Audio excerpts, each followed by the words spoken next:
The following program contains the opinions of the host, guests, and call-in participants. These do not necessarily represent the views of this show's distributors or sponsors. This program may contain obscene, profane, or otherwise objectionable language. Viewer discretion is advised.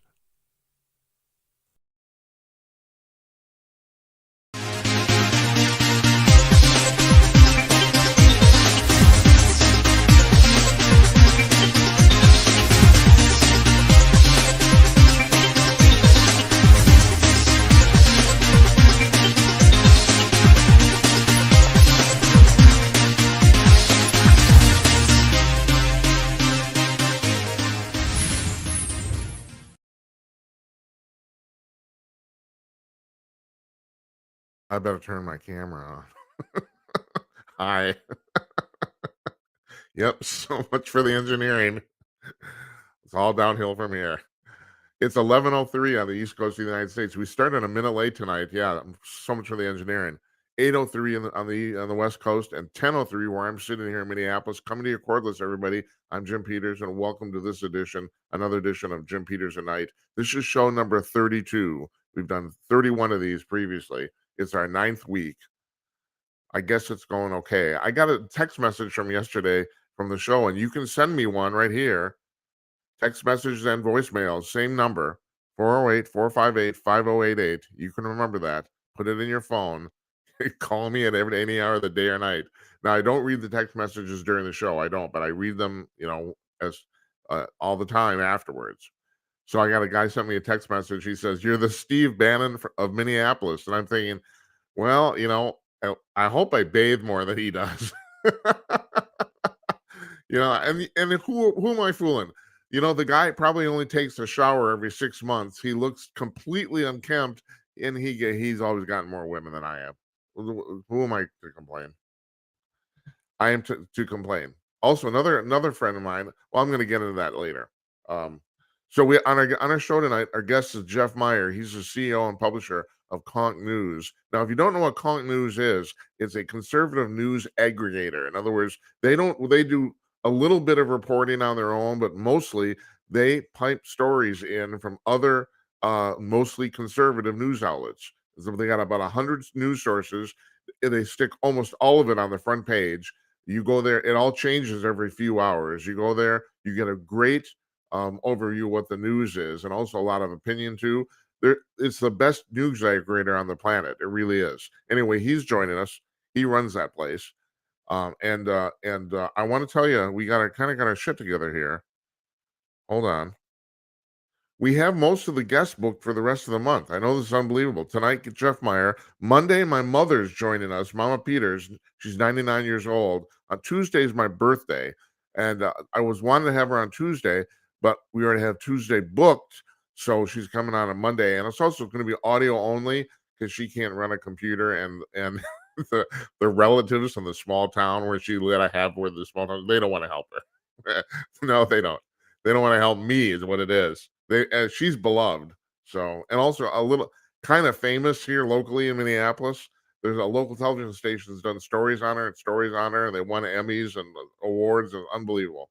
But anyway, she's coming on Monday. She's going to talk about what it was like to give birth to me. I'm sure it was very painful. Tuesday next week, Nathan Wooster of the Epoch Times. He's both a political reporter and the environmental and energy reporter for the Epoch Times. He's coming on. He was at the debate last Wednesday, so we're curious to talk to him. Also, I've decided if I have somebody asked me, one of my friends asked me, "What are you trying to accomplish here?" It was easy for me to answer. I'm trying to accomplish I want to give voice to people who are doing cool things like Jeff and Jazz Shaw and David Strom and all these people have on, and the people I'm going to tell you about in a few minutes. That's my first thing. But second thing is, it wouldn't bother me at all if I had a little hand in completely crushing this fucking climate change bullshit. It's I cannot stress this to you enough. This is the biggest grift that's ever been put on the American public. They only want $75 trillion, folks. That's it. They can solve the problem with $75 trillion. It's first of all, there's no problem. That's the first thing. The problem's made up. Secondly, like they're going to solve anything. Shit. Now, today, I'm going to get ahead of myself today. Today, the Biden administration said, we're going to build some border wall after all. It's like, we can't keep people out. It's like, oh, you just noticed, huh? The incompetency is mind-boggling, and they say they're going to fix the climate. Yeah, tell me about it. But first of all, as I said, we had Patrick Moore on here about 10 days ago. You know, there's no problem, and that's not just his opinion. 1,600 scientists came out in the last month, signed a declaration saying there is no climate emergency. There's none. If I can accomplish that too, yeah. So anyway, Nathan Wooster, he reports on the climate change bullshit for the Times. I've talked to him in the past. I've interviewed him before. I know he agrees with me on this stuff, so I'm interested in talking to him too. I'm just going to pound on this and pound on this until the fucking liberals just fucking give it up. I mean, this is just bullshit. I can't tell you how much this.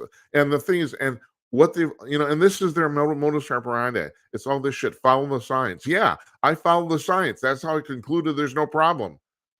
Are you following the science? No, you just say that. Hillary Clinton says, we're following the science. Like she knows about any fucking science. Christ almighty. Jeff's not even on yet. I'm already going off. Anyway, Nathan's coming on Tuesday. Monday on the 16th of October. This is going to be really interesting. We got a guy named John Miller's coming on. He's an author, and he wrote a book called The Big Scrum, How Teddy Roosevelt Saved Football. This is really fascinating. It's about the very early days of American football. American football basically started in 1896. I think the first game was Princeton and Rutgers. It was strictly a college sport. It took off on college campuses very quickly. But between 1900, 4 years after it started in 1905, something like 163 players were killed on the field. No lie, I'm not kidding. 163 people died playing football in 5 years. And Teddy Roosevelt, who was a huge fan of football, he was the president at the time, he got a bunch of people together and said, you guys got to solve this problem. We're going to have to shut this down. And that meeting was essentially what became the NCAA eventually. And so John Miller wrote a book about this. It's really fascinating. Even if you're not interested in football, I think you'll find this just interesting just to see how they got over these hurdles. And also, another thing that Miller will talk about too is that one of the things they did was they put in the forward pass. American football comes from rugby where you can't throw the ball forward.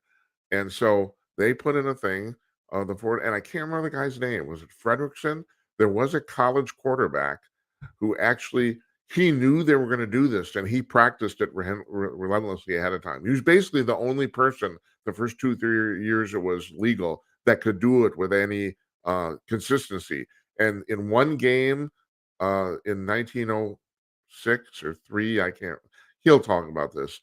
He threw a 49-yard pass, like one of the second or third games where it was legal, and completed a pass halfway down the field. And of course the crowd went fucking nuts. First of all, you've never seen that at all, let alone half the field. So anyway, he's coming on Monday the 16th. On Monday the 17th, this is going to be interesting too. We're having two brothers on, the King brothers, David and Robbie. So they've been hosting a late night talk show from their garage in Palo Alto, California. I don't mean they turned their garage into a studio. They actually turned their garage into like a theater, and they invited neighbors over, and people started coming, and they've been drawing huge crowds for this talk show. I guess, and we want to talk to them. I guess they're college age, and I guess they finally stopped this now, or that sounds like it's annoying, but they finally quit, unfortunately. But they had a long run. They did this for years. They got on the newspapers there. This is in Palo Alto, and it's a fairly affluent neighborhood too. So you can imagine Palo Alto, it's Silicon Valley. But anyway, they were drawing legitimate audiences for it, that they would set up the chairs in the driveway, and they would use the inside of the garage as the theater. It's like, and it worked out spectacularly, and they drew a lot of attention. And I know they're on the YouTube, so we're gonna end up playing some clips of them doing that. But so they had that going on. Monday the 23rd, Larry Newman's coming back. He's a Bigfoot investigator. He was here for the Bigfoot show, but he's not going to talk about Bigfoot.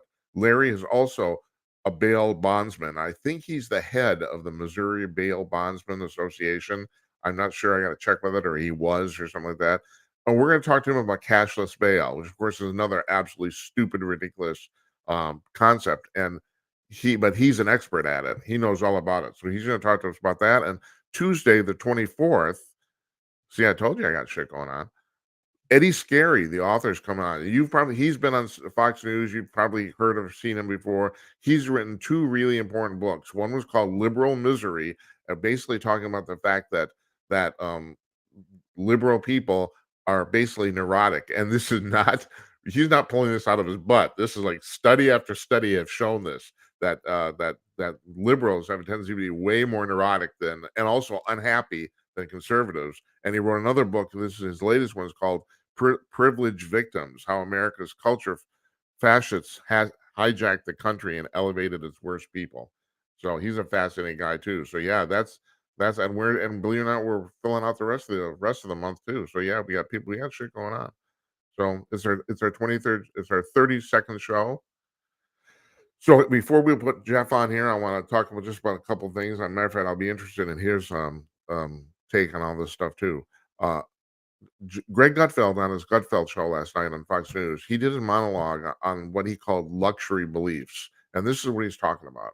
He's talking about the fact that we now live in a culture, and I'm going to extrapolate from this.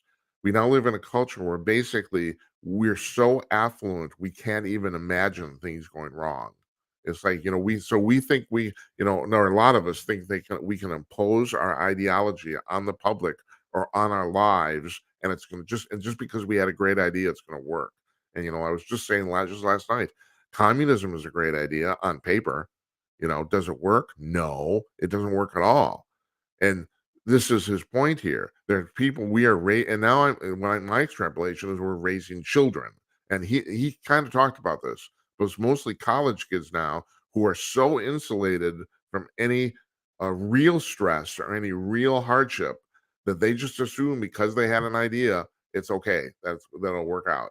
And are now these people are taking over our culture. And the terrible thing is, I don't know if we can reverse this, because I mean, this is basically how Rome fell. And I'll be interested when Jeffrey comes on. We'll talk about this because Jeffrey knows a lot about ancient Rome. He references this all the time. Uh, there's what do you do?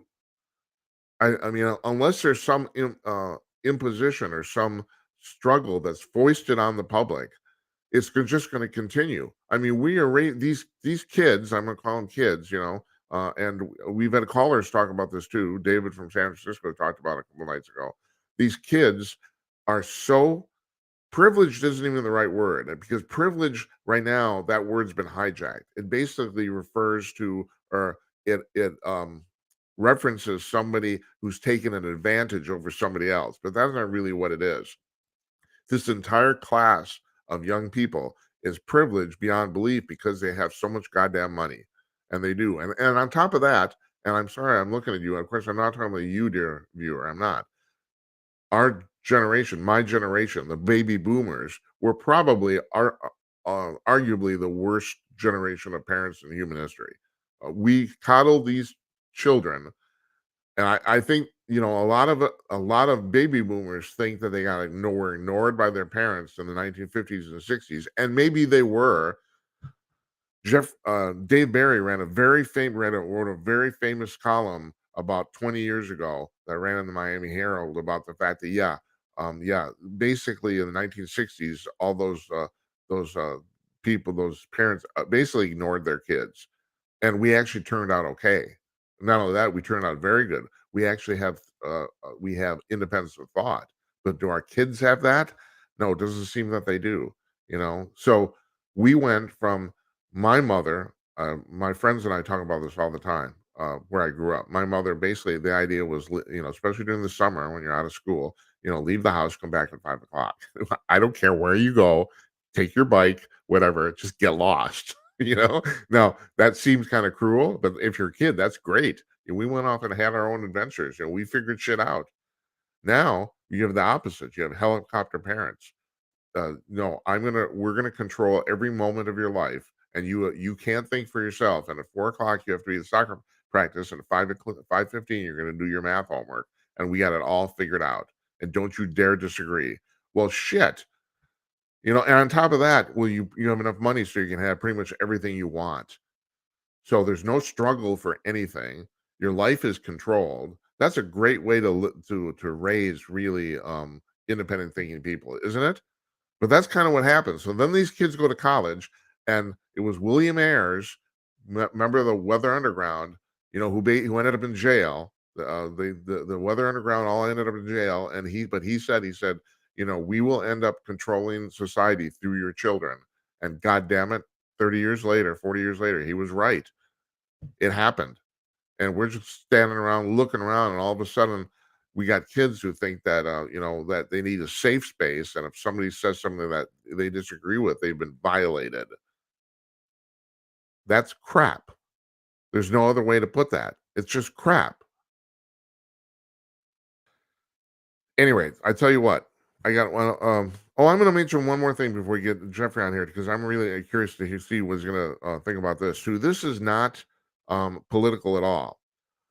And this was on Bloomberg News this morning. I was watching the business channel about 6 o'clock in the morning, just because they ran a thing about the fact that this morning in Florida at the Frito-Lay, at the Pepsi headquarters, they had a huge meeting about the fact that supposedly, and this apparently happened quite suddenly, because this drug has only been on the market formally for about 5-6 weeks. But supposedly snack sales all across the United States are tanking because of Ozempic, the weight loss drug. And so how did everybody get fat? They eat really shitty processed food, and God knows where all these Frito-Lay is great at pumping them out. No offense to them. I love my Doritos too, but I mean they're good at that.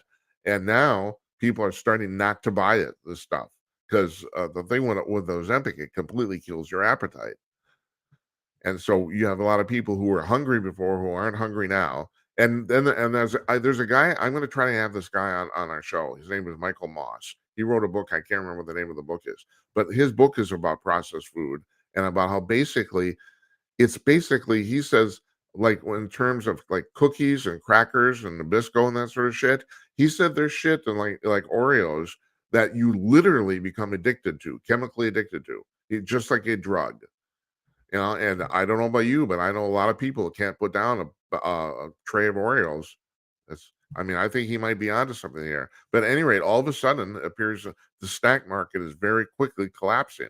And I just bring that up for interest. And also the fact that, you're probably too fat.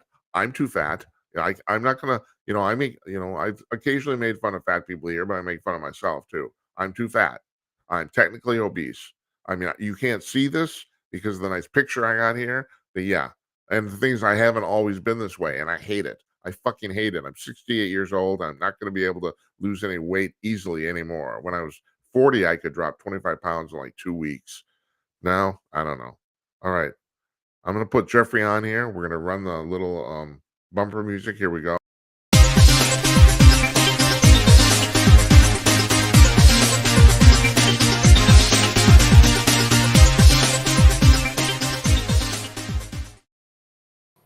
Hey, Jeff Meyer, how are you?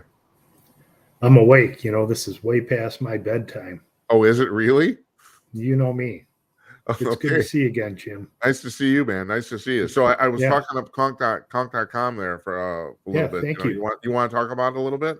Yeah, that'd be great. So conk.com, like Jim described, is a news aggregation site. So we have picked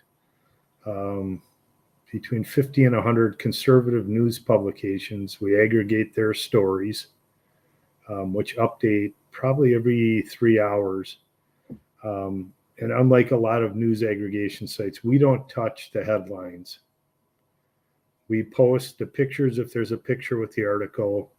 And if it catches your eye and you click to it, you're going to go directly to that news source's website to get the full article. We've been around for about a year and a half. We are, grassroots, and there's just some really great conservative news publications out there. It's a great place if you just want a refresh of what's going on in the last few hours. It's conk.com. We do have one advertiser on there, and I'm going to do a shameless plug. If you go to conk.com/UZZU, UZZU is a over-the-top app for like a Roku or a Fire Stick. It's a subscription, $120 for the year. If you go to that conk.com/UZZU and sign up, we get a little bit of a kickback. But for $120, you get every major sports channel, all the I major signed up news for this. It's networks. fantastic. Yeah, it's just a great. It almost seems too good to be true. It really is. Right. But yeah. And they keep the cost down because they only send the signal out in, I don't know, in one death ray, I not a think it's variety of death 1080p. rays. Yeah, it's just standard 1080p. Right. Yep. So that's my shameless plug. If you're looking for conservative news and getting a buffet of it at a time, go to conk.com. Yeah. Thank you. And yes, I vouch for this. You're absolutely right. It's a fantastic news service. You get and all the other thing is, like you said too, you guys are supporting, or you're supporting what I'm talking about. I'm not going to try to use another word. There's a lot of these small conservative news sites that actually need attention, and they, just because of the environment right now, they have a hard time getting it. Correct. Yeah. Everyone's news is now just it's a commodity. Yes, it is. They've made it a 24-hour product, and so a lot of crap is out there. Yeah. So you gave me a little idea of what you want to talk about today, and I was really fascinated by the first thing about the fact that you said there's all this stuff going on, but nothing's moving. And there is. You're absolutely right. Yeah. There's all sorts of shit going on, and nothing's happening. No. This is true. Yeah, go this ahead. is true. This is truly when you cry wolf too often and nothing materially comes to fruition, right? Yeah. Trump is this, Trump is that, he's evil. Joe Biden's economy is good. You're starting to hear them regret using the term Bidenomics. Yeah, I know. Right? I mean, and again, what really struck me was this last presidential, the Republican debate. Yeah, thank you. You want to call it that? There was just nothing. It was a nothing burger. Yeah, they might as well cancel the rest. It was. And you came on, you and Don Zorro, and we had a really nice talk. But the feedback I got from people that saw that show, they said, you did a pretty good job considering you had nothing to work with. And we didn't. Right. Right. It was bullshit. Nothing happened. Yeah. Ramaswamy did something weird with his hair. And again, that's the stuff that you shouldn't change. Again, in business, consistency, being a McDonald's is the best format you can build your business around. Trump proved it with his campaign. He just stuck with a few topics that really hit home to everyone in general, either side of the aisle. And he just kept repeating that, kept delivering that same message. And he would tweak it a little bit to rev people up. But make America great. What's wrong with saying that? I know. It's just simple things, Why wouldn't you want to be from something I'm going to great? get real crap for doing this, Jeffrey, but in some ways you compare it to Jesus. The thing about Jesus is that all those messages are really simple, but they're still radical ideas. Love your neighbor as yourself. Yeah. It's all that. I mean, they're really simple things, but they're really profound. And yeah, it's like that's kind of. And life is, if you keep your life simple, it can be profound. Yes, I totally agree. That's the beauty of it. Trump did real estate and got into politics. When you think of like Bill Gates, he thinks he's a scientist and a distributor of shots to the third world country. I mean, because of his money, he thinks he can do whatever he wants. Yeah. Buffett's stuck in his lane. Buffett's stuck to investments. Yeah. So there's some really good, real examples out there for people to focus on. Um, and I think the interesting thing with the Republican Party is, and this is how I contrast them. You think of Nancy Pelosi as the Speaker of the House. So I've been watching a lot of CNN and MSNBC because it's an election cycle coming up, and I always like to watch those channels to see kind of what is making those people tick. God What's bless you, my friend. irritating them. Yeah, I mean, Joe and Mika are good in the morning. Oh That God. makes you really want to get out there and do Oh my something. God in heaven. But so when you compare Nancy Pelosi, she never had anyone wandering around like a wild dog, right? I mean, Yeah. Joe is like, if you watch MSNBC, Nancy Pelosi was great, but they never explain or connect the dots that basically people that believe her message are government employees, someone that's a union person, Hmm. someone that works for corporate America, right? They follow the leader. Yeah.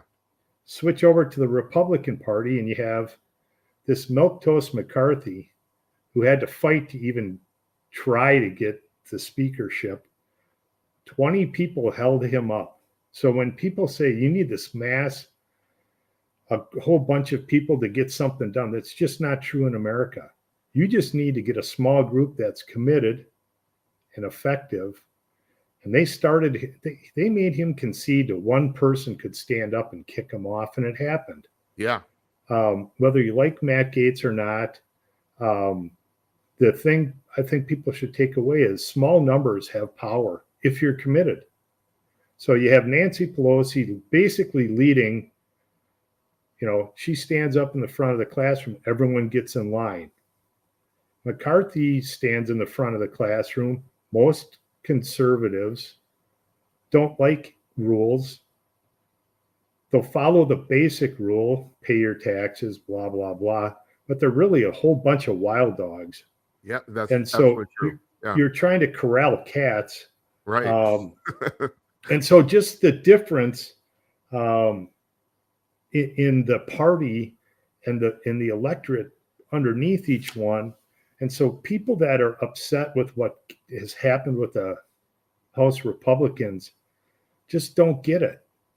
Most conservatives, and I don't want to say Republicans because that's just this mushy, as Tim Conaway would say, they're just part of the big corporation, Right. Right. The Democrat and Republican corporations. But the core of a Republican / conservative or conservative who votes Republican is really, they're an individual and they're willing to take chances, fight, do something different. And again, they may start as a union plumber, but internally they're like, I want to do this on my own, and they bust out and start their own business. And so I think that's what people have to remember. Nancy Pelosi was only a good speaker and never had this turmoil because the people she was leading, that wasn't in their DNA. Well, Jeffrey, McCarthy, I keep saying the Democrats are like bees. They're just a giant collective. You're yeah, right. They just fall in line. They do whatever the queen they bee come says. back to the hive. Yep. Right. That's right. That's what they do. Just keep coming back to the hive. And McCarthy thought he was an entrepreneur. He basically got a plastic table, bought some condiments, and started selling sandwiches in his uncle's confectionery store. He wasn't ever an entrepreneur. I doubt he ever made a payroll. He's basically just a plant as a conservative. And so he had no idea how to control or message. And so he just, he cut his deal, and that led him to his doom. Mm-hmm. I'm just trying to find my notes here. And so what we see here is generally our government doesn't have a firm timetable, right? They take a lot of vacation. Yeah. because they have to go back and talk to their voters. That's a bunch of BS. You were elected with a message. You're supposed to go to your job and get it done. You Yeah, don't need to go measure your customers. You can just ask them to call your office, right. right? So that Uh-huh. whole, I got to go back and talk to the people, that's a bunch of just more smoke that was built into our system. And so this disruption actually has a due date on it, which is always good because we know our government can't deliver on unknown dates, right? They know the 4th of July they have off and April 15th your taxes are due and blah, blah, blah. But now they have this due date that's weird on their calendar, 45 days, and they have to figure out this continuing resolution. Yeah. Do they get it done? Don't they? Well, Jeffrey, let me ask you: does it even matter if they get it done? I mean, you're kind of espousing it, and I have to say I'm kind of confused about this. So I'm really glad that you're talking about it. There's a lot of people, on the one hand, it's like the opinion is, well, you blew up the house for no reason, but on the other hand, like we've been running this fucking deficit for 120 years. When's it going to stop? There's a lot of people who are saying, let's blow the whole fucking thing up. Yeah, right. And again, as us ants going to and fro, they throw, again, people aren't excited by any news. So if they say, well, the government's going to shut down, you're really going to feel it. No one's going to feel it. No one's going to feel it, right? And don't tell me you're not going to pay the soldiers. They have the guns, right? That's right. So that's just another, you're right. Fake-o smoke job. Yeah, right. There's no one in the Social Security office putting people's names on checks and sticking them in an envelope. It's all electronic. Of course. So the system they're trying to tell you existed 50 years ago doesn't exist.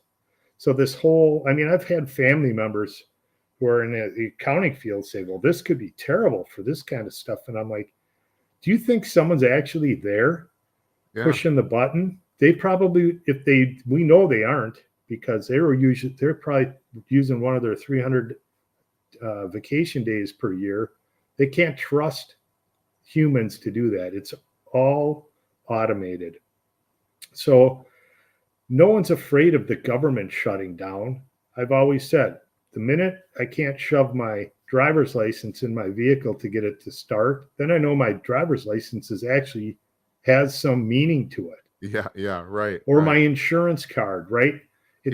Those are just parameters they set up to scare people. But I do have to ask you, though, you're saying that nobody's afraid of the government shutting down. I do get the impression, like you're talking about your relatives, that there's roughly half of the public, and it's mostly for sure. They truly are afraid. Yeah, they're afraid of, yeah. But, they're fucking afraid of everything. Yeah, right. So but they're not, they're not in the streets wringing their hands. They're just yapping about it. They're going on. That's right. They're not buying extra gas cans and stocking up. No, they aren't. Right. It's one of these things that they used to be able to scare the hell out of people. It just doesn't work. People have news. They have Twitter.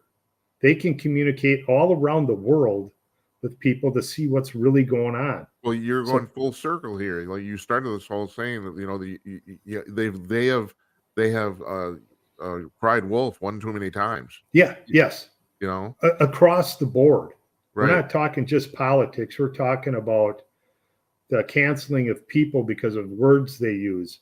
The border crossers don't matter. The fentanyl coming in doesn't matter. The border wall doesn't matter. Bidenomics is working. There's now the largest nurses union going on strike. Right. Did we ever hear about the Screen Actors Guild or the UAW? No, barely. We don't hear about the Screen Actors Guild at all.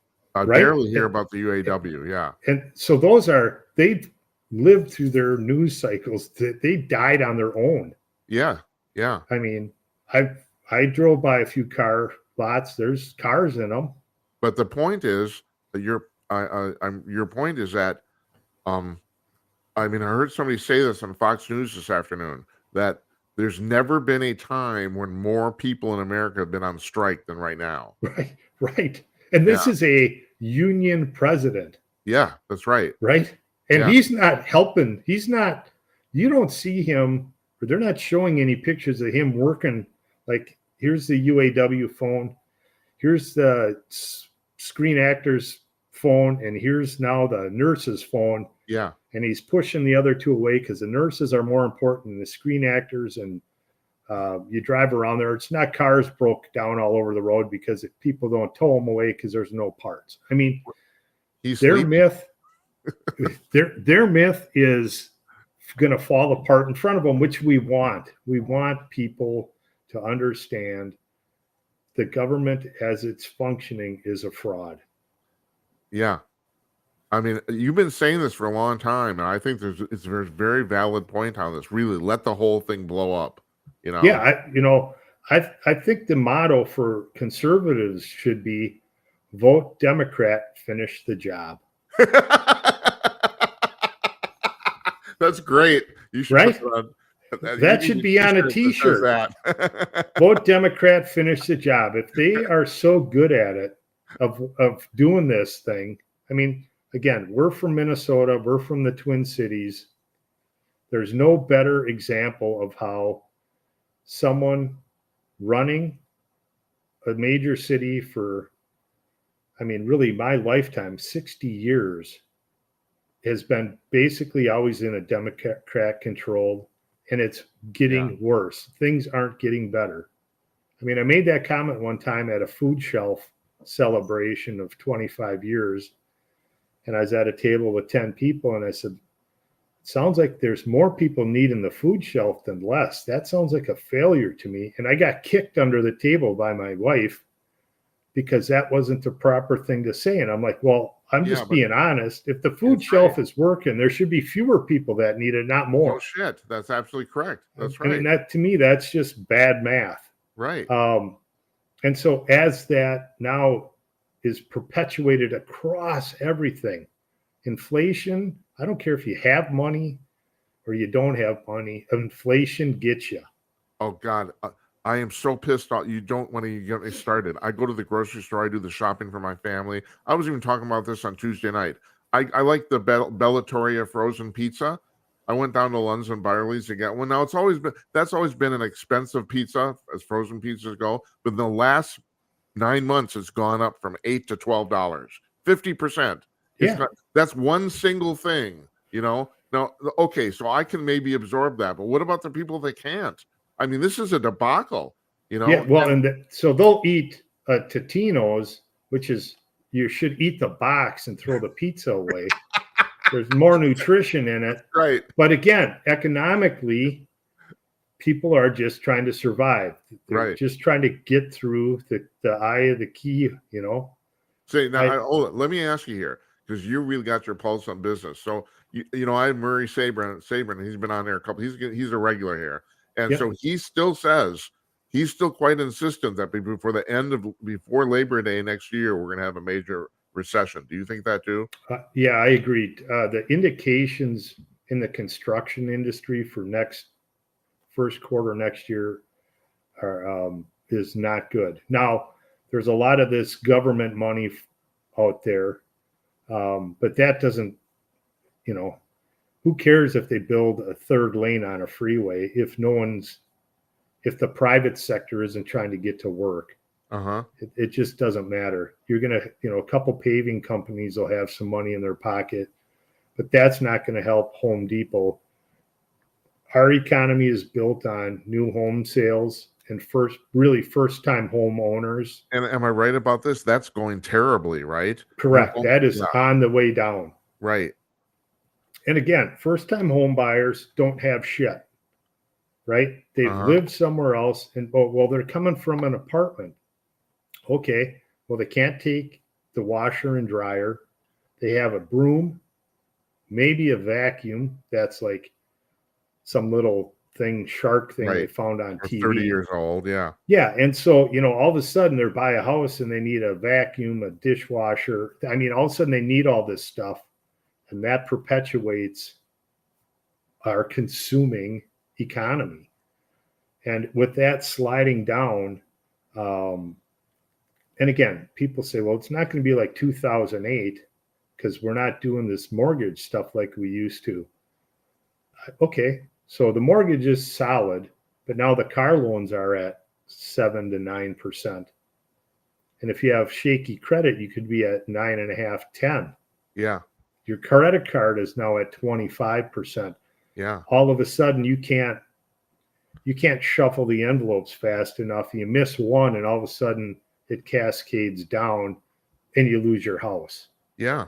And Sabrin's talking about the fact that we're getting desperately close to not being able to service the national debt. If the interest rate spikes a couple more percentage points, we won't have the money to cover the fucking $32 trillion that we're in debt. It's like, and are they using the same metrics? No, we know they cooked those numbers. Yeah. Right.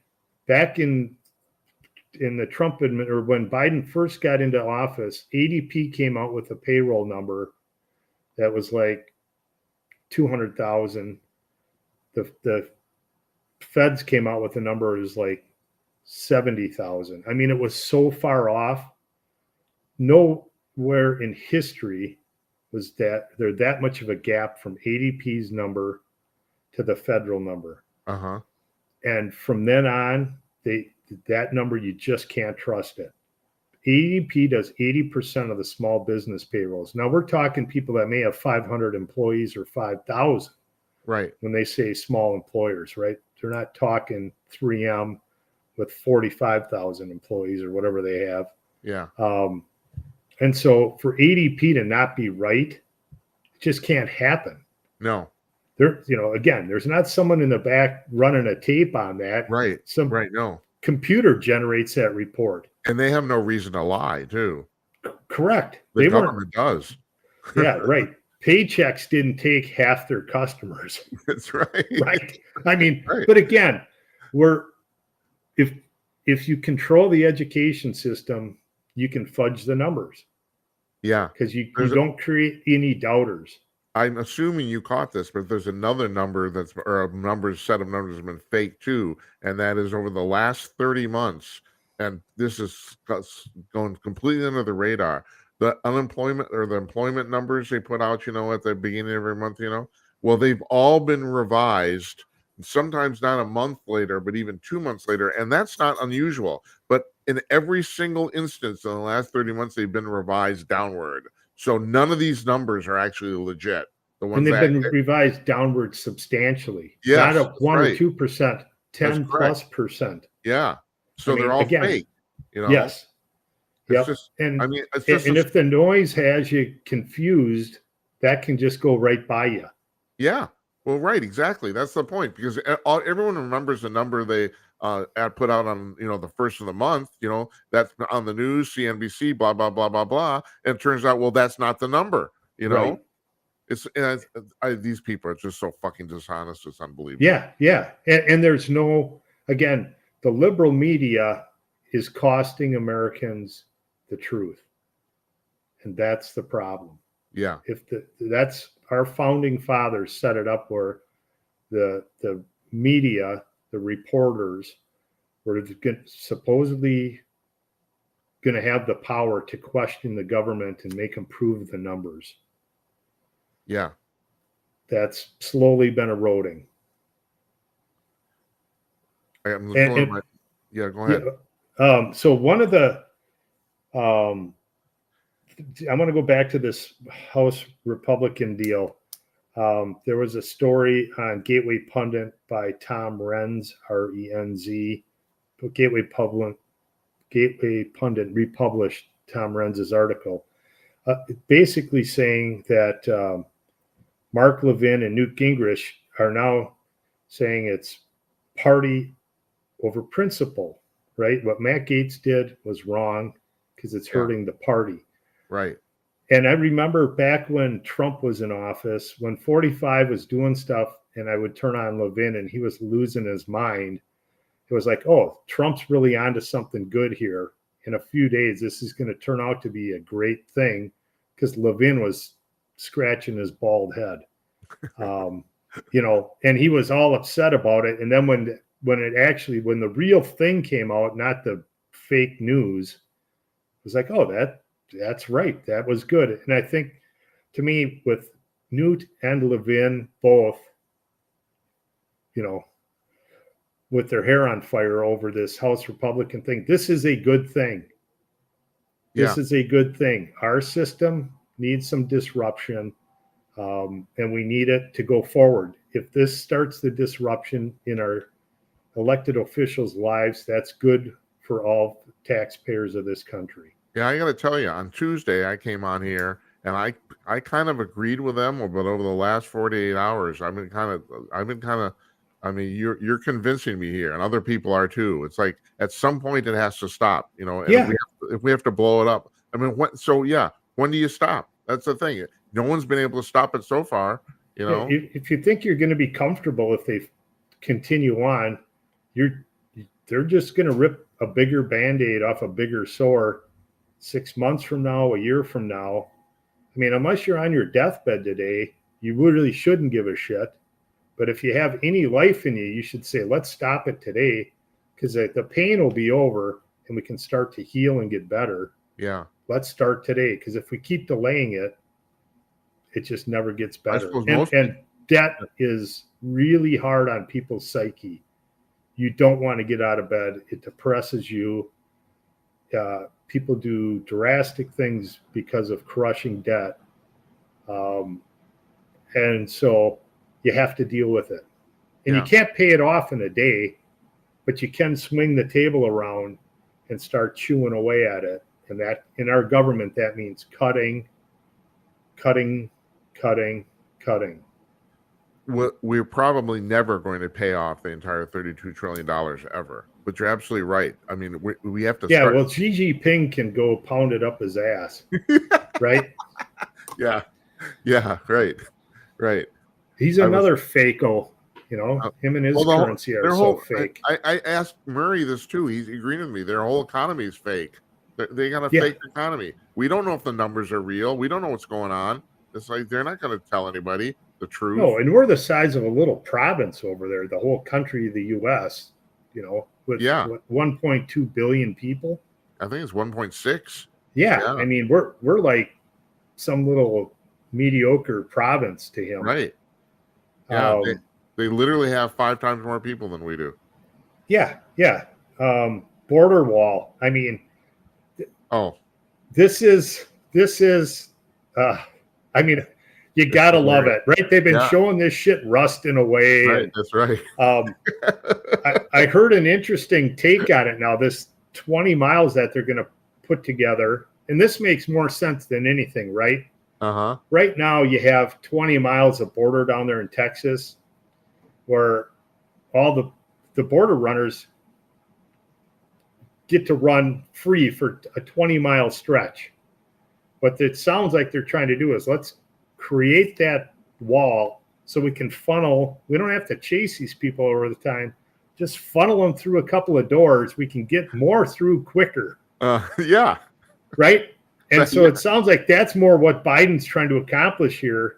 Let's get more effective, because our process is you come across, we grab you, we give you a date now in 2027 to get to a immigration court.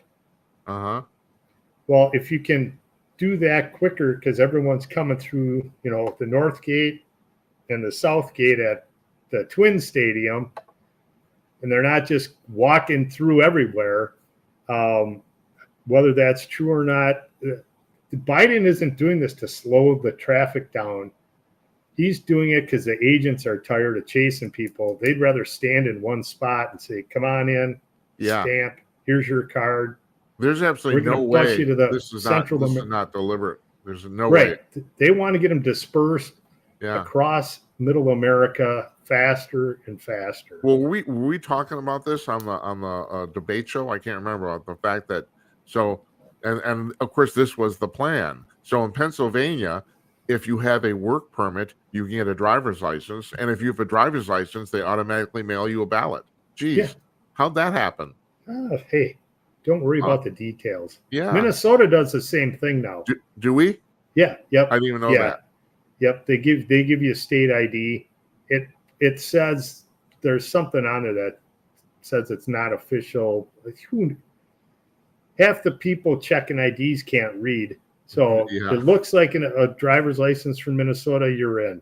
You want Yeah. a ballot, take a handful. Meanwhile, I've been driving around in my little car, and the tabs on my little license plates have expired 15 months ago, and nobody's pulled me over. And my wife told me that she read online that apparently the police are not pulling people No, over for correct. because it's just they Well, can't you can blame the post office because in Minnesota, you're better off putting it on a donkey and having it walk across town than have our post office get it there. Oh They're my just God. short people, you Yeah. know. They're Yeah. just short people. Well, I'm going tomorrow. Yeah. In your opening monologue, I heard you talking about controlling kids. Oh yeah. Uh-huh. I mean, the Nazis perfected it. I'm not exactly sure historically who they learned it from. But I mean, when we remember when the Nazis came into power, they distributed little flags, Nazi swastika flags, through the schools, just like our schools would do now, and said, "Hey, take this home, hang it on the wall, and in the morning, kids, we would like you to say to your family, let's salute the flag in the morning, give it the Heil Hitler, Yeah. and because we're all here for Adolf." I right? knew a German Jeffrey. I knew a German guy who was actually part of the Hitler Youth. Those are the people who actually like volunteered. The little You kids. got it. And so they rolled that program out, and we know this from reading history. What they were trying to do was find out who wouldn't stand up, right? Mm-hmm. So little Johnny brings his flag home, says to Friedrich, his old man, "Pops, we got to salute this thing because they're going to ask me about it at school." And Friedrich says, "Go to hell. We're not doing that shit here." Okay. Kid's crying, goes to school. Teacher says, "Hey, how did it go? Get everyone to salute?" "Oh, no. My dad wouldn't do it." "Oh, that's okay, Johnny. You want to do it at school?" "Yeah, let's do it here." "Okay." Then the teacher took the note and said, "Hey, Johnny's old man, Friedrich, didn't do it." Right. A few days later, Johnny comes home from school, says to Mom, "Where's Dad? Someone came and got him." That's right. Right? Yeah. Now, they didn't have to pick everyone off in the neighborhood. No, they just had to have a couple of Friedrichs disappear. And they didn't pick off Johnny either because Johnny told the teacher, "Johnny's fine." Right. Yeah, Johnny, you're fine. Yeah. They never made the kid understand they were the connector. Yeah. Right? Because they didn't want the kid turning on them. Right. So all of a sudden, in a neighborhood of 50 families, three dads are out pounding rocks in some work farm, never to return. Right. That's right. And all of a sudden, everyone in the morning is standing up to salute because I don't want my kid going back to school to say I'm not doing it. Yeah. And so that's why this education system we have set up is just so destructive. You can try to raise your kids and communicate and teach them certain things, but you got an hour in the morning and maybe 3 hours in the evening, and the teachers got them all day. Yeah. And they don't want to disappoint the teacher because the teacher will embarrass them in front of the class. Mm-hmm. And so they're very willing to be programmed. They've really learned how to weave social interaction and intimidation into this whole thing. I mean, again, history. If you don't remember history, you repeat it, and that's what's happening in schools. So now, I did not know this, Jeffrey, that October is apparently it's Gay History Month. We have gay. Yeah, the gays get 2 months. 2 months. That's right. The blacks get 1. That's right, and women get 1. That's right. And then there's also Coming Out Day. Sure. Right. Why not? Yeah, I know. Pile it on, Yeah, I don't know. The other thing you talked about was the food companies, right? I Yeah. saw an interview with that guy you were talking about. Oh, Super yeah. interesting guy. Now, um, I've heard a lot of pillow talk about food and shit because my spouse is a food scientist and has been very successful, patents and stuff. Um, do you know who owns the majority of the major processed food companies now? No. The cigarette companies, Oh, right? yeah. Yes. Yes. Nabisco is Right. owned, Right. right? By Philip Morris. Right. Yeah. So Yeah. the cigarette companies understood if they put a little extra tobacco, nicotine in the heaters, you'd go buy them. Yeah. And you'd buy them. You'd do everything. I mean, before you went to bed, you'd say, "Do I have enough cigarettes to get in my car and get to them in the morning?" And if you didn't, you got your ass out of bed, went and bought some, so you had them Well, for in the morning. the way I Now they've understand, though, is that it's actually not the nicotine that's addictive. They put a whole bunch of stuff in the wrapping paper that actually sure the chemicals that those you it's got it. those chemicals that actually So are they've addictive. taken Right? that's what this doctor's message is. They've taken that understanding of doing that with cigarettes, transferred it to the snack foods like Oreos, like you said. Yeah. You open the thing up, it's gone by the end of the day. Yeah. They know the crunchiness of chips is super addictive. Us human beings like that crunching sound. Must have been when we were on all four grazing around. Well, Jeffrey, you're about my age. The thing is, I don't know about you. I look around. Americans, we are so fucking fat, and that was Yes. not true 50 years ago. Well, It look at wasn't. the Asian Americans. They're fat. Yes, I They're never know. fat. No, they aren't. They're supposed to be. No. I don't. Yes. It's like it's terrible, and I don't. I mean, I can't speak for you. Remember, I think you do better than I do on this. At this point in my life, at 68, I don't. Losing weight is really, really hard. It wasn't Yeah. years ago, but Correct. So it's a full time. You've got to be mentally ready to program your eating habits. If you want to, you can lose weight. You can't keep it off. Yeah. We Oprah. America has the Oprah diet. You look great for 2 months, and then you're fat as hell the other 10. Yeah. I don't know. So anyway, it's super interesting, and that's what that doctor's book is all about. Is the cigarette companies own the majority of the processed food. Hey, but let me ask you. I mean, you're a businessman. If you're PepsiCo, Frito-Lay, what the hell do you do? I mean, on the one hand, they know. Now, what I've heard is that there's real intense disagreements inside these companies about what to do about this, in the sense that some people are saying, well, we've been poisoning people, maybe we should just stop. And the other argument is we're losing money. Right. What do you do? How do you handle it? That's why I hate corporate America. I hate publicly traded companies because they are strictly for money. They don't care about the customer. So this might be an evolutionary thing that those big conglomerates get busted up. Let's face it, you can get a local pizza made that's distributed at your local gas stations or grocery stores. You don't need a Totino's pizza. No, you don't. No, that's absolutely true. Right. You don't need Eggo waffles and all that other processed shit. In fact, it would save more resources if it just stayed local. The power of the marketing is very strong, Like last night, I can't remember what we were talking about last night. I mentioned about the fact, that so the standard rule of thumb is marketing is you have to see commercials 7 times before you act. But if you, as any one person, need to see that commercial 7 times, that means that television station probably has to run it 200 times in a week, and that costs money. Right. Yep.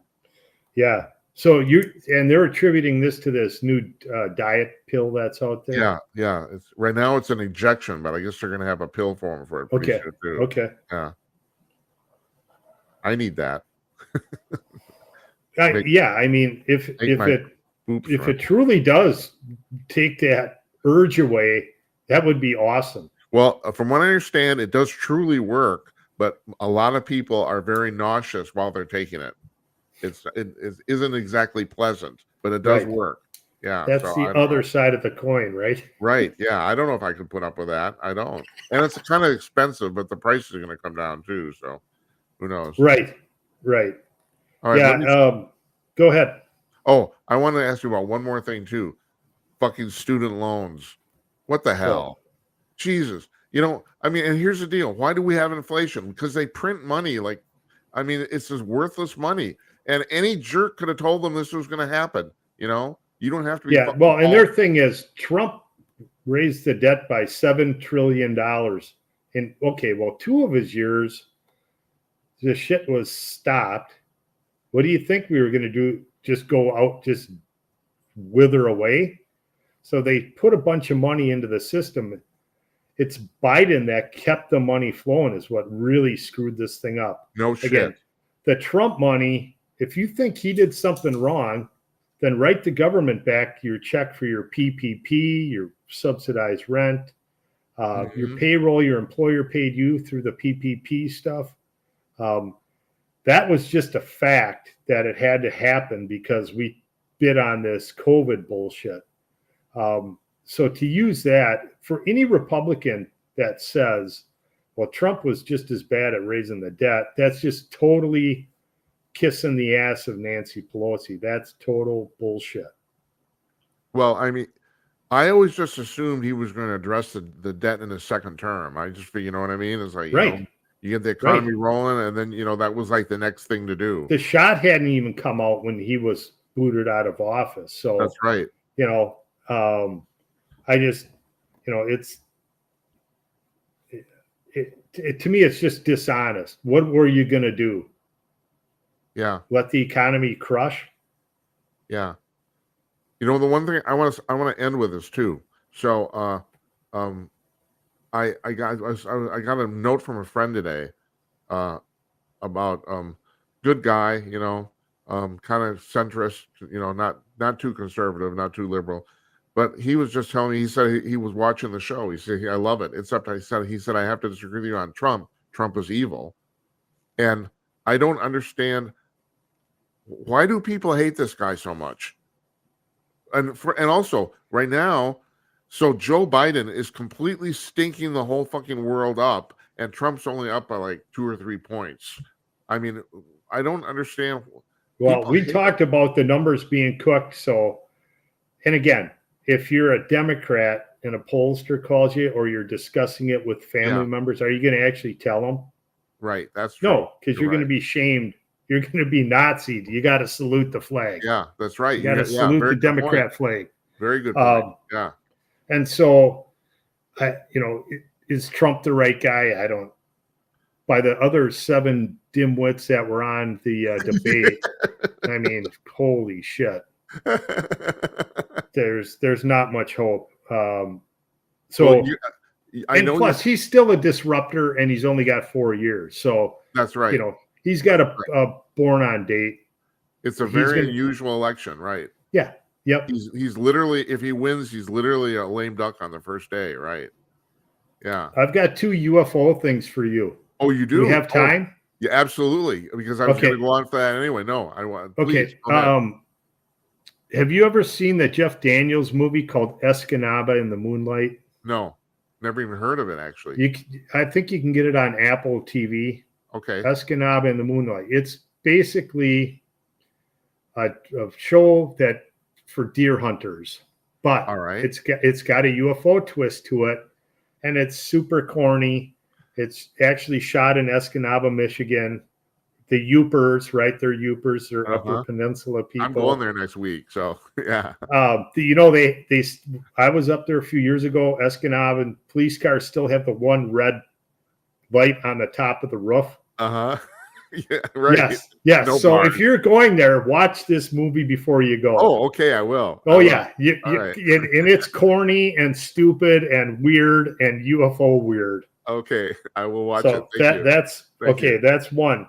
The other one is, have you seen this series on Apple TV called Invasion? No. This series? No. The next time, if you get a chance to start to watch it, I'd love to get your take. They've had a lot of these dystopian movies, right? Yeah. Even like the Bruce Willis one where he's got to fly and blow up the meteor. Yeah. We right. know how much the CIA plants that kind of stuff years ahead of time, so Yes. people can calm down if it actually happens. That's right? right. We know they use the movies, one, to generate cash, but two, to plant this nonsense or possibilities. This Apple series called Invasion, to me, it's super interesting how they show aliens coming to Earth. But the thing that's caught me, and I haven't been able to talk to you about this, is how they show that things still function to some degree. Now, there's been, a lot of the population's been wiped out, major cities. So the aliens in this show are really trying to kill us. They are yes, killing us. Yep, yeah. Okay. Yep. And they're communicating with them, and then they move around the globe, showing different things.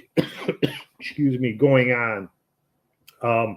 But to me, this is if they're trying to introduce what might happen, how they do that through movies. This is to me, it's super interesting how they show certain things still functioning. Like the power's on, right? So if you're trying to get rid of the mass population, you're going to keep the guys that know how to run the frickin' power plants around. Otherwise, one, you're going to have these dangerous lines drooping down. Right. Whether you're in Maui or Tahiti or wherever, you want it. It's going to be hard to untrain yourself to hit the light switch. Yeah. If there's only 5 people in town, if the lights don't work. Right. And how do you get around? Is there fuel? If you get a chance to watch it, I'd love to get your take on, is this us being manipulated to understand things will still function, whether it's the globalists taking over or the aliens coming? Yeah. Well, my thing is, for the longest time, I think that they're trying to set up what's essentially a false flag operation. The government's going to come to the citizenry and say, we need to raise your taxes because we need to defend ourselves from the aliens. It's another reason to raise money, and all be bullshit. Sure. I don't know if you caught the very top of the show. I wasn't kidding about this. The UN about 2 weeks ago came out and said, we can solve climate change. We just need $75 trillion. Yeah. Yes. I've heard you say that on your show yeah. What the hell? What are you crazy? And again, why isn't Dr. Moore's book and his name and his face topics of every conversation that we have with people that are right? I mean, why isn't he on 60 Minutes? I mean, he started in Greenpeace. He's not a true liberal because he said he made a mistake. Liberals never admit they're wrong. Right? That's true. I mean, he flat out told you, I miscalculated the nuclear thing. Yeah, that's right. He did. So he at heart is not a is not a liberal. Yeah. Because he would never apologize. When you asked him that question, it was right there. He didn't have to think about it. He didn't hesitate. He was very comfortable with, I took the wrong tack on this. And so I like that you continue to talk about the fraud of climate change, because if we know one thing wrong, if the government says the climate's getting warmer, it's probably cooling. Right. Because they don't have any freaking clue. No, watch them handle a natural disaster. No. They don't know how to do it.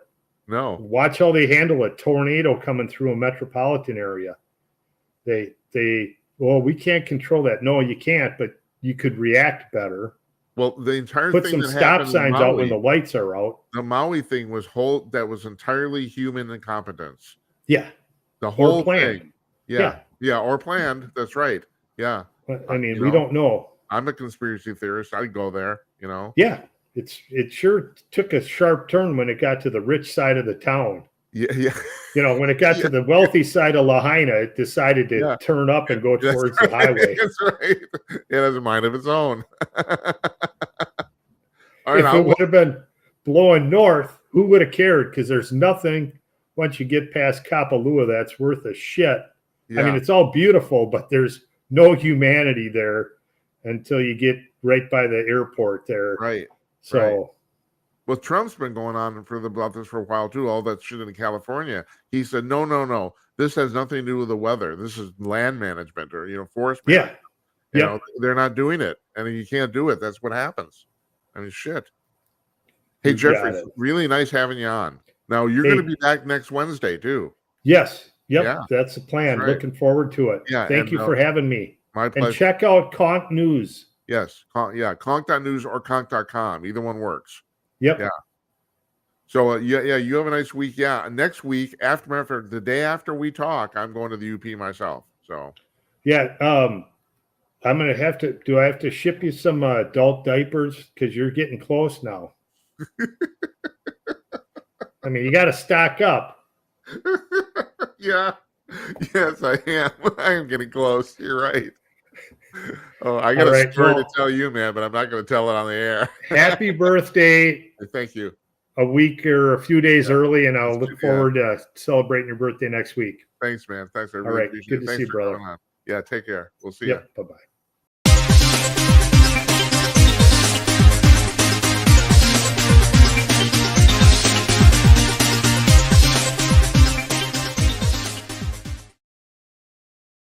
Oh, yes, that's Jeffrey Meyer. Always in good spirits. And also, seriously, I've said this before. This guy, he always has a unique take on everything. And I'm starting to become convinced what he's talking about when it comes to the House Speaker thing. I was on here a couple days ago saying they were stupid for doing this, and seriously, I'm starting to doubt myself. I really am. It's like he's not the only person who said this too. If it's sooner or later, you're gonna have to blow the thing up. Well, why wait? There's never a good time. Jeff's absolutely right about that. There's never a good time to do it. You might as well just do it. Just like he said, pull the bandage off fast, shit. So you can call me at jimmyknight.com/call. And I should have brought that up while I was talking to him too, Would love to take your phone calls. I got one more thing here before we depart for the evening. And I thought I would I was talking about this 2 nights ago, and I got cut off. We had a caller, and so I never really finished because I'm really fascinated by this issue. And this is the part of the program toward the end where I like to talk about the paranormal stuff, which I'm actually glad Jeff ended with the UFO stuff too. I got to check those shows out. That's really interesting. Um, about the fact that, pardon me, New York University did a study at 25 hospitals worldwide where they studied the EEG. I always get this confused. EEG scans. Those are the brain scans, not heart scans. That's EKG of patients in cardiac arrest to see what was going on in their head, basically as they were dying. So 567 of these patients died. All but 53 of them were revived. So for the 90% of them died permanently. Of the 53 that were revived, 12 of them said they were aware of what was going on in the room, even though they were clinically dead. And 6 of them said they had a classic near-death experience, which people have been having all over the world for many years. And the thing about what's called the NDE, the near-death experience, is that it doesn't matter what culture you're from or what your religious beliefs are. They're basically all the same. The problem is most people don't know how to explain what's happened to them. Apparently, it's like nothing that happens. There's no analogy in real life, so they have a hard time putting it into words. But as far as anyone who studies this can tell, it's basically the same thing happens to everybody. So what the study did is they tried to keep track of what the electrical workings in the brain while these people were dying. Now you're thinking, well, okay, well, they've done that before. Well, not to this extent. That's the thing. So a lot of these, they kept the brain scan stuff on these people hours after they'd passed away, just to see what happened. And they did find out. They found out that the people who reported the awareness or near death experience seemed to have some electrical functioning in their brain that was completely atypical and unorthodox from basically being alive. It was they've never seen anything like this before, and they've come the conclusion that the people who did the study drew is that it's the first real proof or significant evidence we've had that these near death experiences are real, in the sense that the biggest theory in the past is that your brain created this scenario basically as comfort for your dying body. That was, that it was an evolutionary thing. So but it wasn't real. But now, after the study, they're starting to think that no, there's something going on here that has nothing to do with quote unquote regular life, which is mind boggling if you stop and think about it. I've been the article. Oh, where the article was? Hold on a second. There's two of them. One was on Vice and one was on Hot Air. Matter of fact, Jazz Shaw, our friend Jazz Shaw, wrote one of them.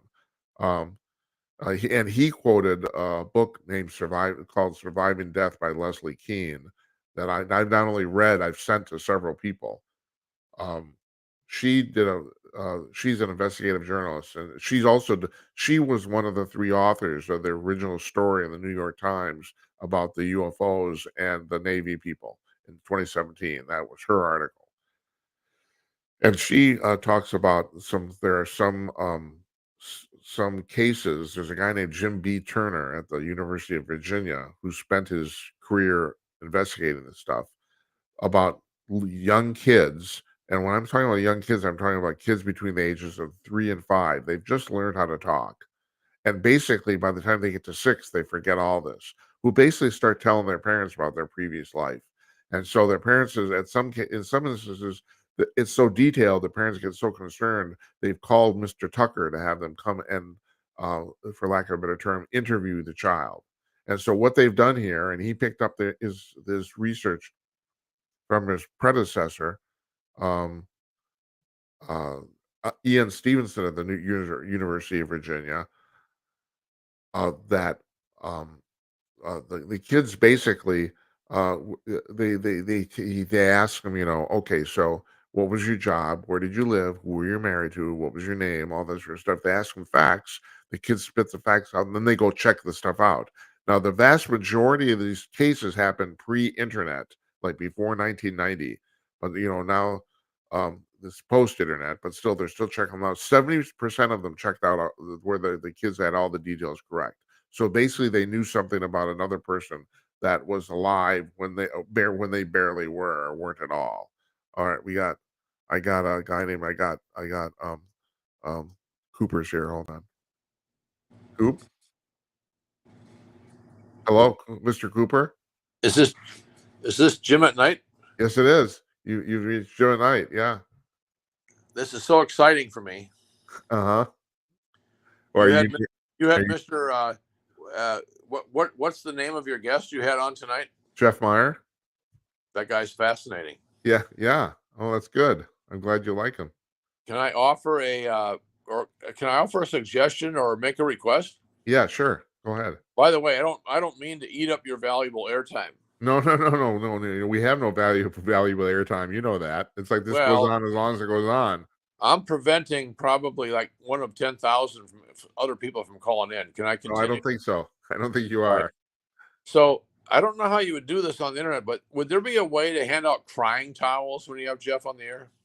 Did you say crying towels? Yeah, crying towels. I don't know how you do tears. I don't know how you do that. The world is coming to an end. And I tried to call in 4 times during your discussion. Yeah.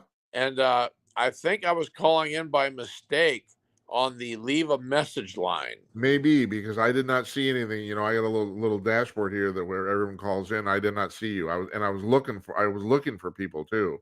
All right. So, by the way, can you see my face?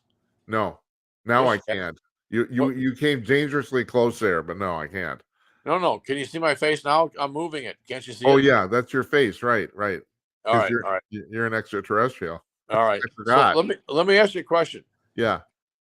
Would you and Mr. Meyer consider yourself right of Breitbart? Uh, no, I don't know if I would. Mr. Meyer might. I mean, I'll tell you. I mean, I've known Jeff for quite a while. He is more conservative than me. He is. Okay, Yeah. because haven't the payroll numbers basically gone up month after month after month for as long as we can remember? I don't know. Well, I think if we're in a period where if somebody wants a job, they can get it. Wouldn't you agree? Oh yeah. Oh yeah. As a matter of fact, I don't know if you saw this, but the job opening numbers last month were way higher than anticipated. Well, that's enough reason to cry right there, isn't it, Mr. Alt-Right? That's a reason to cry or not to cry. No, to cry. Isn't that what you guys were crying about? Things are so bad. Well, I was crying about that, not the job opening numbers. I was crying about the unemployment numbers. You were crying. Well, I wasn't crying, but I mean they have been revised downward every month for 30 months in a row. I got you. I heard that part. So Yeah. you and Mr. Meyer think there's a vast conspiracy, right? And all the numbers are wrong. No. Yeah, I gotta admit, I think the government might be fudging the numbers. I do. Okay, sort of like the Vietnam War. Yeah. Well, yeah. I mean that happened. Okay. All right. There's I run the intro to the show. It says King Conspiracies, and yeah, I'm owning it. I am. I'm starting to think the government fucks up with everything. Or So not fucks up, but fucks everything. when the government reports the ADP numbers, you don't think you can tie that back to ADP? Well, the government doesn't report the ADP numbers. ADP reports it direct. All right, fair enough. So you think that's all BS?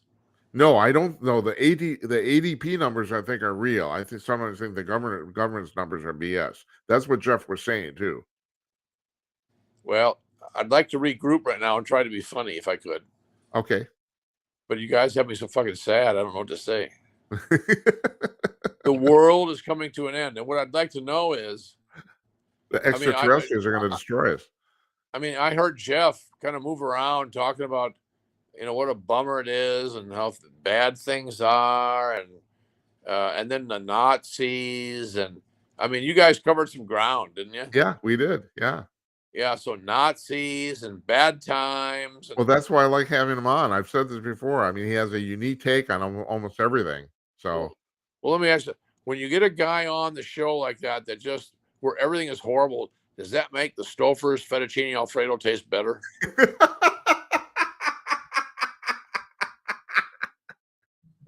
I don't know. It's funny you should mention that because I'm kind of sitting here thinking about food. I don't know if you'll find this interesting or not, but I went out for a dinner tonight. I'm in New York, and I went to a sushi restaurant way up in the Upper West Side on 87th Street, Uh-huh. and they seat 8 people. They have seatings at 5:30 and 8:30. Hold it. You mean the whole restaurant only seats 8 people? That's correct. Yeah. So it's one of those things. Yeah, I understand. Right. Okay. Okay. It's $250 a head, so it's not Yeah. inexpensive. Okay. Yeah. But I would say like about a third of the sushi places are $250, maybe like 50% or 400, and then it goes all the way up to like 900. And so anyway, I thought I'll give this $250 a try. So so I go there, and it's the door into the restaurant. First of all, you can't even find the restaurant. It's not even listed. Uh-huh. But there's this black door. There's this bamboo door painted black, and you go, oh my God, there's a little tiny button, and it's the restaurant. So they let me in, and I'm the only person there at the 8:30 seating. All right. Yeah. Well, if this was an airline, they'd cancel the flight. Right. That's right. They would. But this is an omakase Japanese restaurant, so there I was, and I had 6 people fluttering about me for 2 hours, and instead of 2.5, I asked them if they were full, how long does it take? He said 2.5 hours. They gave me 2.5 hours of their time. And any time, even like a drop of water would hit the counter, like from the sweat off the glass of ice water, they would clean that up. It was, anyway, I had this phenomenal experience, and I got to try and tie this into the show now. So, Well, I don't suppose you have to, but well, I didn't bring this up to tell you I had a nice meal. I was trying to make a point. well, it is interesting that I thought you were going to say that eventually other people came, but they didn't. No, they didn't. It was just me. Yeah. And of course, I ordered the sake flight to go along with the meal, and that was awfully good. Were you ever at a bar in Minneapolis called Marvel Bar? Do you know about this? Well, I left Minneapolis in '84, Yeah. so Okay, so this really fascinated me because it's kind of like what you're talking about. These are the bars that are called, quote unquote, called speakeasies, because not only was there not a sign, if you did not know how to get into the bar, you never find your way. I mean, you had to, you either had to, yeah, okay. There was yeah, a place like that in D.C. in the Spy Museum, right. and so tell me more. So you have a place called a speakeasy that serves food and charges money, and their whole goal is to make it hard to get in. It wasn't hard, but like I said, if you didn't know where it was, you never find it. You have to actually. It was buried in the basement of an old office building, and you walk down this hall of an office building, and there's a door at the end of the hall, and that door is the bar. And if it's no mark, nothing. It's like it's just there. Of By course, the way, yeah. do you recognize what an aroused state is for an outer space person? No, I don't. All right, it looks like this. Watch. Please Okay. keep talking because this is hot. Okay. And you and Jeff were on. This is going to be the most replayed show because it's more fun than drinking. Yeah. Nazis and depression, and there's no fucking jobs, and the jobs they report are wrong. Jesus, so now I remember why I brought this up. I was trying Okay. to. I had this fantastic meal. Let's call it a fantastic experience, and then I They obviously lost money on you being there. I mean, there's no doubt about it. for sure, for Yeah. sure. And so, are you a sushi guy at all? Yeah, I am. So what they made the sushi in front of me. I mean, excuse me, they made the wasabi in front of me. Uh-huh. Okay. So he had this big root and he was scraping it and scraping. So they made the wasabi. Then he made the rice in front of me. And then on we went. Anyway, it was a wonderful meal. So then when it was over, I grabbed a cab, and instead of going all the way back to my hotel, I stopped at Lincoln Center and got out. And in my mind, I don't know if Lincoln Center or Rockefeller Center is the center of the universe. I think they both are. It's just so gorgeous at night. And meanwhile, these elegant people are streaming out at about 11 o'clock. I mean, they are tuxes and fantastic gowns. And they were there. They had seen they were there for ballet. And it was, I'll be darned, I can't think. There were two pieces. And I forget now who owned the building, but these women were just gorgeous. And so anyway, I kept walking, and I went back. I finally got back to my hotel, which is the New York Hilton, and I went to the bar because I had a drink there before I went to the sushi restaurant. I'm glad I did. I had a martini, and then I went off. And what I was going to tell you, it's fascinating being a Minnesota guy. When I say a Minnesota guy, I'm from outer space, but my planet's called Minnesota. Uh-huh. Yeah, I understand. Yeah. And, there were you have a football team named the Vikings too? There's this horseshoe bar that must seat 25 people, 30 people. And there were at least 3 or 4 women sitting by themselves. And when you walked in, they all looked at you and smiled at you. This is the bar in your hotel? Yeah. Yeah. And so, as a small town kid, it's exciting. When did you ever see hookers? And it's like, wow, instant friends. And so, I was kind to each of them. And I smiled, but I went down to the end of the bar and had a glass of water because I want to get up early tomorrow and have some kind of big breakfast before I leave town. But I guess I'm calling in because I saw hookers and I find it exciting. Yeah, well, I think I mentioned this on this program before, or maybe one of the previous ones. Yeah, they all blend together. I, one of the most beautiful women I ever saw in my entire life, I think, was a prostitute. She was an escort. I'm in the casino. I'm gambling at the MGM in Las Vegas, and she's walking through the casino. And the reason I thought she was a prostitute or a escort is because the guy she's with was totally incongruous. It's like he had no business being there, but he's with her, you know. And I Can you still, can you can you judge my level of interest? yeah, yeah. Well, all the people on Rumble who are going to watch the playback of this are going to be just fascinated. This is high quality. This is high quality television. Yeah, we're doing it, man. So continue on. So just this unbelievable woman. Now you've had some unbelievable women in your life, at least on our planet. That's our belief. Yeah, yeah, When we watch the historical tapes, they uh-huh, show you with incredible women. Are yeah, we right? yeah. I guess, yeah, All right. that's All right. true. So on that subject, damn it, I lost my train. I was just going to bring up. You were talking about people watching this. Do you know like the show I did 2 days ago, which I called "Dogs and Cats Sleeping Together" because I was talking about what happened in the House of Reps, with the speaker thing. Yeah. It's gotten an unusually number, and there was no guests. I got an unusually high number of playbacks, and I think it's just because it was called "Dogs and Cats Sleeping Together." I can't think of any other reason. Why don't you name this show My Big Black Snake?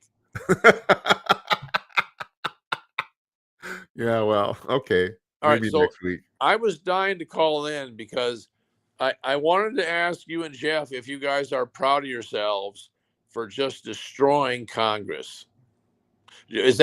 For you guys? Is that a huge accomplishment?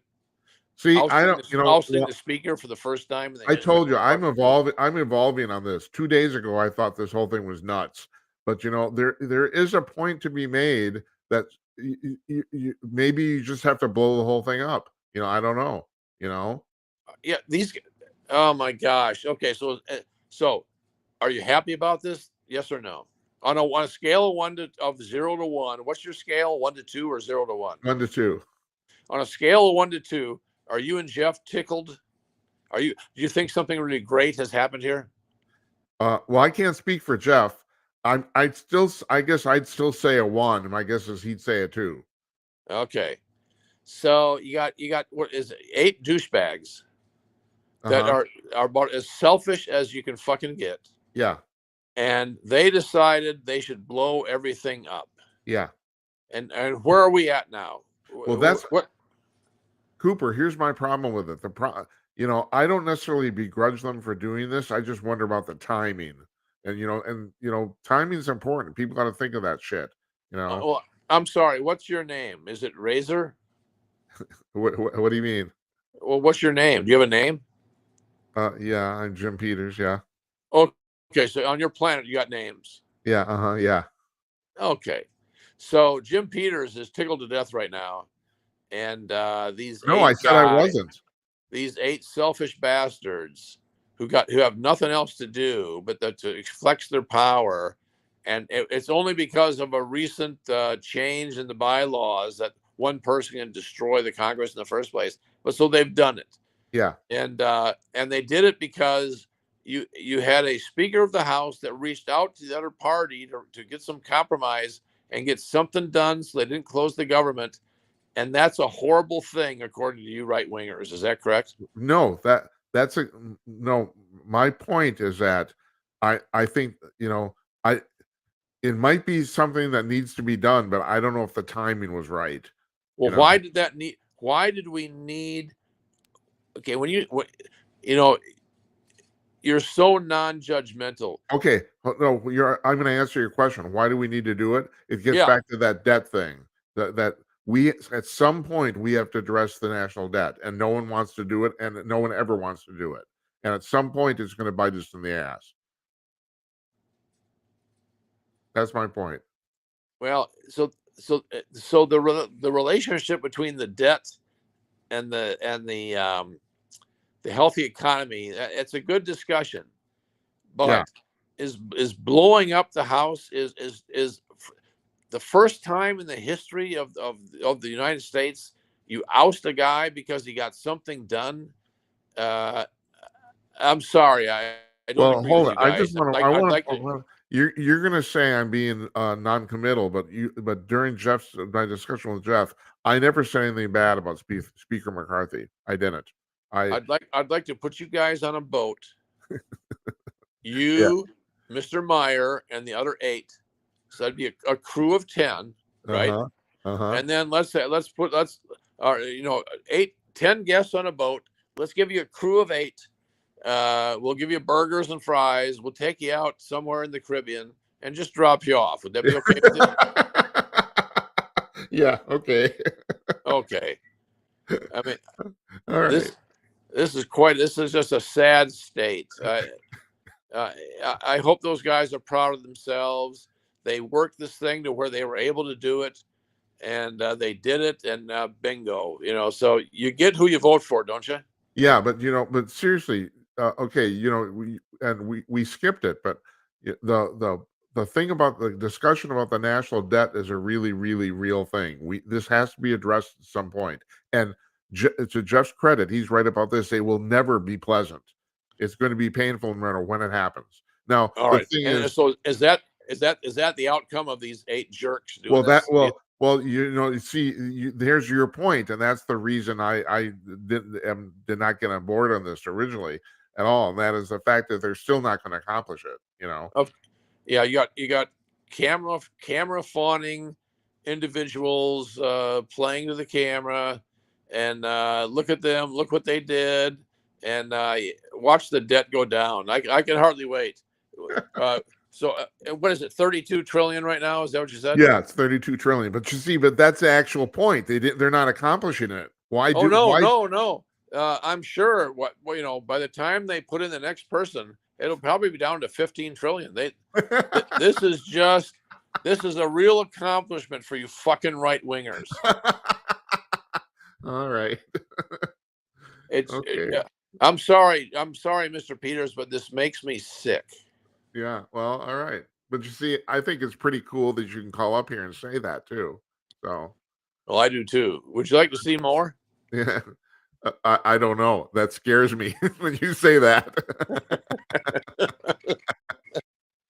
Well, you have a lovely evening. Okay, Cooper. I'm gonna go because my shows are getting longer and longer. This one's pushing an hour 45 too. Is there a place where guys like you and Mr. Meyer can go, like a park somewhere, and you hang out and you rub each other and drink beer because life is so good? Where do you go when you have successes like this? Huh? Yeah, I don't know. I'm gonna go get something to eat. So let me ask you this. This. Okay.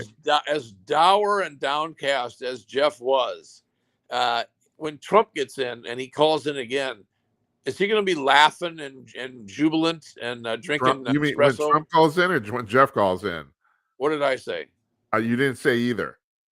When Trump gets reelected. Yeah. Which we're all waiting for that. Yeah.